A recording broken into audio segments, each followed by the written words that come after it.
Here are 5 lies about ADHD that we're going to clear up right now.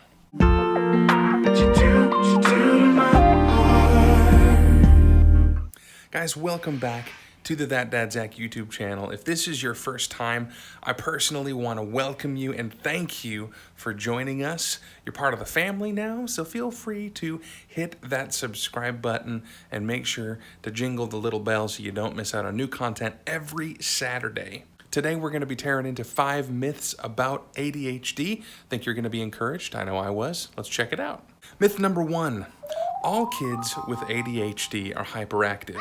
That is a big, fat negative, Houston. While people with ADHD can experience many of the same symptoms, it's different for everybody. There's not one case that looks exactly like another. My own daughter, Cora, she's 5 years old, and she experiences extreme hyperactivity, let me tell you. While when I was her age, when I was a kid, I didn't have any of that hyperactivity. There are actually 3 different subtypes of ADHD. Type 1, which is ADHD with the hyperactive impulsive presentation. The traits here are usually hyperactivity with the need to constantly be moving. This group can also struggle with impulse control, and this is most commonly the type of ADHD we see showing up in kids. Type 2 is ADHD with predominantly the inattentive presentation. ADHDers here can have trouble with becoming distracted, but they don't struggle as much with hyperactivity, the need to constantly move, or even impulse control. This was me. This is me. In school, it was really easy for me to fly under the radar because I wasn't disrupting class. Man, I was extremely daydreamy, which presented an entirely new set of challenges for me as I continued through my education.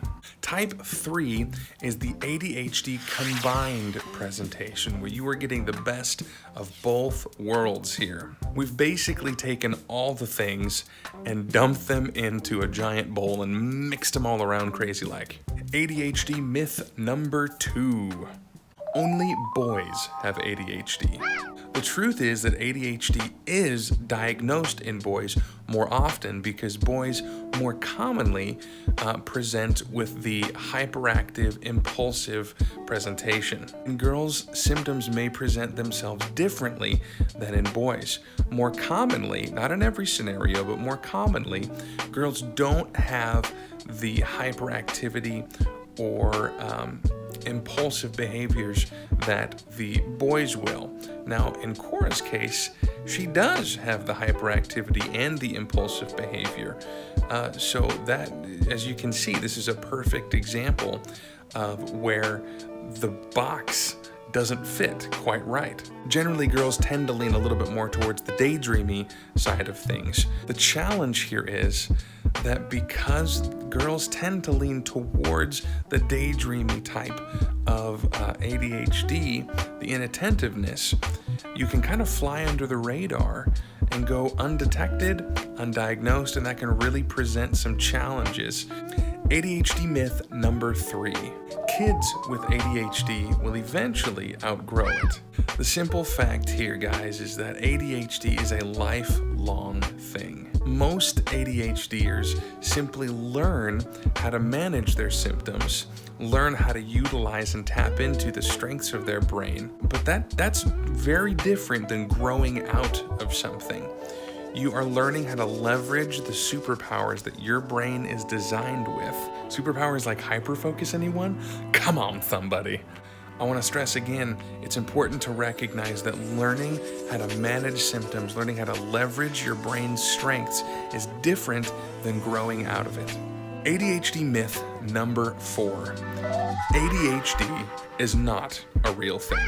Guys, I can't tell you how many times I've heard this. The truth is, the National Institute of Health, the American Psychiatric Association, as well as the Center for Disease Control and Prevention all recognize ADHD as a medical condition.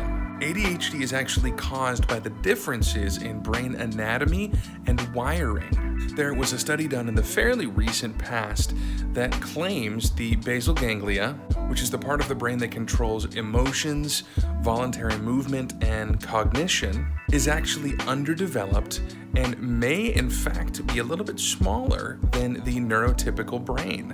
What we can definitively say is that emotions, voluntary movement, as well as cognition are absolutely impacted by ADHD. If you have any doubts about that, you come spend the day at the Trandom House and you will see all the feels. And finally, myth number 5, and the one that I wanted to pay special attention to. The myth says that ADHD is simply the result of bad parenting. Mamas and daddies, I want to stop you in your tracks and affirm the challenges that you are going through right now. ADHD is not the result of your parenting.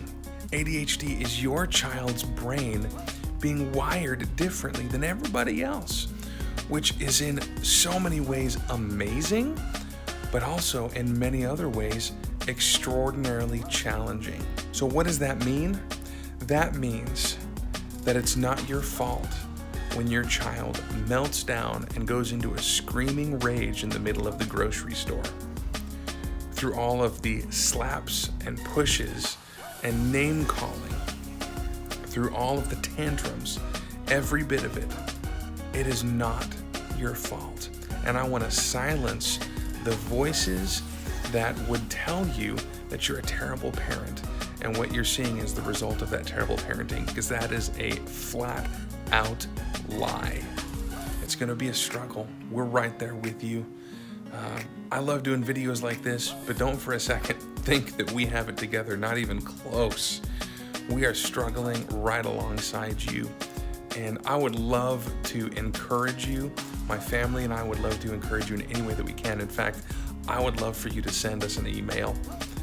Simply send us a message at thatdadzach@gmail.com. Share your story, ask questions. I would love to hear it. Your brain's amazing. Your kiddo's brain is amazing. And you are taking the time to teach them how to leverage their superpowers, which pretty much makes you a superhero. So step back and take a moment to breathe and let the thought that it's your fault go, because it's not. You're awesome. We love you, and we're with you. If you need some encouragement, I would love for you to leave a comment. You guys are fantastic. Again, welcome to all you first timers. Make sure to hit that subscribe button, hit the bell so you don't miss out on the new content every Saturday. And I look forward to seeing you again very soon for more shenanigans. Deuces. Because this is